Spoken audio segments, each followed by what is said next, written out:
Merci beaucoup. Merci beaucoup. Ils attendaient ce moment depuis plus de 20 ans.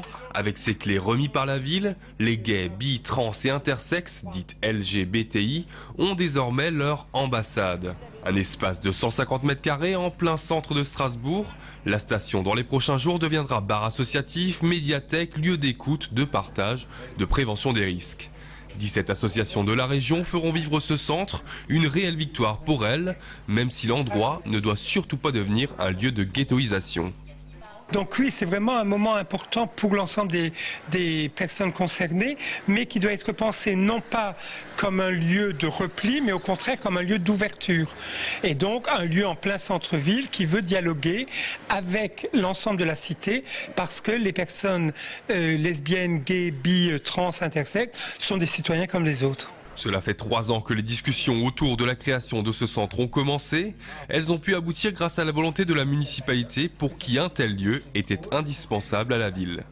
C'est important parce qu'il y a là à la fois un enjeu d'égalité des droits, un enjeu de visibilité, un enjeu de lutte contre des discriminations. Nous avions été, lors de la campagne des municipales de 2008, interpellés par un collectif d'associations LGBT qui avait souhaité qu'un lieu puisse être créé pour permettre aux associations de se réunir, de travailler, de s'ouvrir sur la ville. Nous avions pris l'engagement de le faire si nous étions élus. Et bien aujourd'hui, nous tenons cet engagement. À noter tout de même que l'UMP s'était elle aussi engagée à ouvrir un tel lieu en cas d'élection.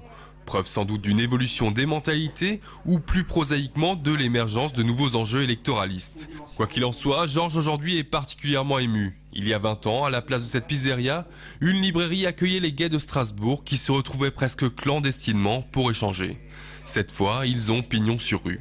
Et quel progrès à 20 mètres après, 20 mètres plus loin et 20 ans après, c'est la ville de Strasbourg qui, comment dirais-je, qui finance ce centre et que nos impôts à nous aussi servent quelque chose pour nous aussi. Je veux dire, on est vraiment à part entière citoyens. Citoyens à part entière, certains ont malheureusement quelques réserves à ce sujet.